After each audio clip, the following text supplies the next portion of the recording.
Good morning, dear students. Welcome to SBL Memorial Academy YouTube platform. Today is our video for class 8th, subject science, chapter 3rd, synthetic fibers and plastic. Page number 46 से आज हम continue कर रहे हैं कि what are synthetic fibres. 3.2 से आज हम स्टार्ट करेंगे कि सिंथेटिक फाइबर्स क्या होते हैं। Before we answer the questions, let us consider simple examples. इस क्वेश्चन का आंसर देने से पहले हम क्या करेंगे, कुछ सिंपल एग्जांपल्स को देखेंगे। अब आपको देखो ये एक डायग्राम एक फिगर नज़र आ रहा है 3.1 में ए और बी। एक चैन नज़र आ रही है आपको सर्किल में और एक चैन नज़र आ रही है आपको, उसको एक शेप दे रखा है उसका, इसको रेक्टेंगल वाला शेप दे रखा है। Try to recall the uniform pattern found in the necklace of beads joint with the help of thread figure 3.1a, or try to join a number of paper clips together to make a long chain as in figure 3.1b. Is there any similarity between the two?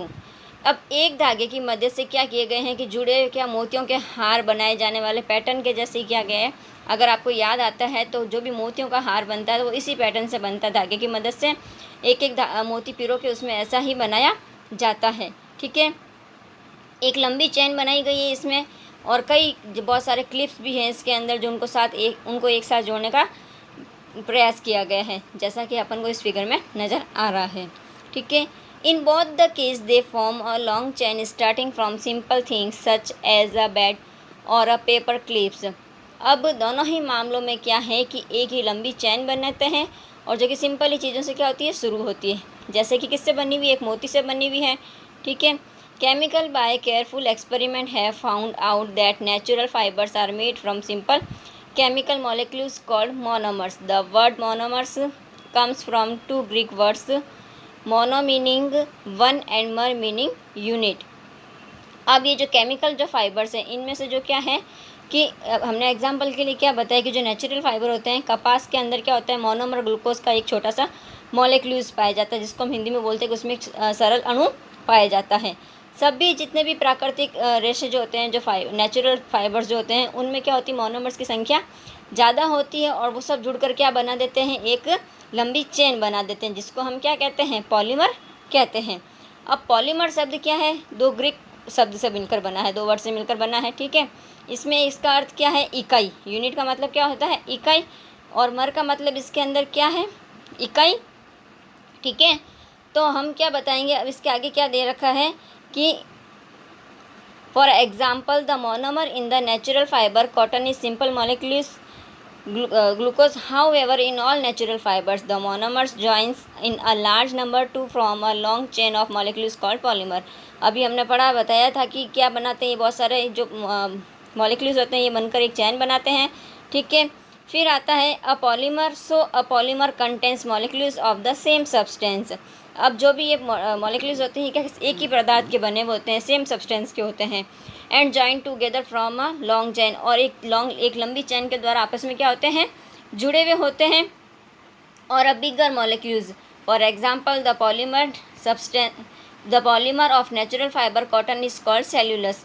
अब example के लिए हम क्या बता सकते हैं आपको कि जो नेचुरल फाइबर्स जो है वो कपास के क्या सेल्यूलोज उसको हम कहते हैं। ठीक है, it is made a long chain, ये क्या बनाते हैं, एक लंबी चेन बनाते हैं।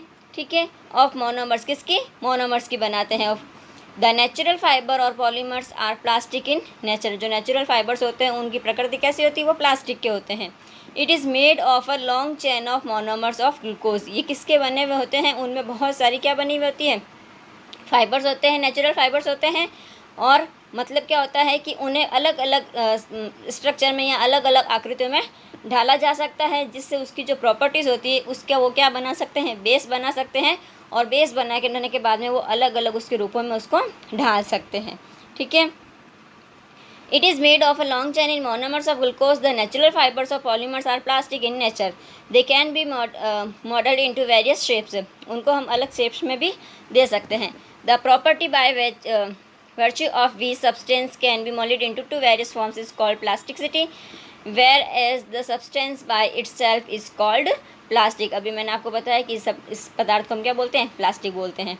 फिर आता है chemicals have learn to make duplicate natural fibres. Chemicals में क्या होता है कि हमने सीखा है कि प्राकृतिक रेसे जो होते हैं, यानी कि जो नेचुरल फाइबर्स जो होते हैं, ये हमने क्या कर लिए हैं, डुप्लीकेट बनाने सीख लिए हैं, ठीक है, किससे, केमिकल से। They have learned to combine simple molecules into a long chain of a bigger molecules so as to form as artificial fiber। उन्होंने क्या किया है, जितने भी सिंपल मोनोमर्स हैं उनको क्या किया है, एक बड़े मोनोमर्स की एक लंबी क्या बना दी है, चेन बना के उनको जोड़ लिया है। और ये भी उन्होंने ये सीख लिया है ताकि वो क्या कर सके, एक आर्टिफिशियल फाइबर बना सके, ठीक है। The process by which artificial fibers are made from simple molecules is called polymerization। अब क्या होता है कि चेन बनाना होना सीख लिया ताकि वो क्या बना सके, एक फाइबर बना सके। अब ये जो आर्टिफिशियल फाइबर्स है इनको हम क्या कह सकते हैं, सिंथेटिक फाइबर भी कह सकते हैं, या मेन मेड यानी कि मनुष्य के द्वारा बने हुए फाइबर भी हम इनको कह सकते हैं। और यह प्रोसेस, यह प्रक्रिया जिसके द्वारा क्या किया जाता है कि आर्टिकल फाइबर्स तैयार किए जाते हैं, कैसे, छोटे छोटे मॉलिक्यूल्स को, सिंपल जो मॉलिक्यूल्स होते हैं उनसे। इस प्रोसेस को हम क्या बोलते हैं, पॉलीमराइजेशंस कहते हैं। क्या बोलते हैं इस प्रोसेस को हम, पॉलीमराइजेशंस कहते हैं, ठीक है। नेक्स्ट अब आता है आपके इसमें सम इम्पोर्टेंट डेफिनेशंस, ये हम आपसे नेक्स्ट क्लास के अंदर डिस्कस करेंगे। Have a nice day, thank you.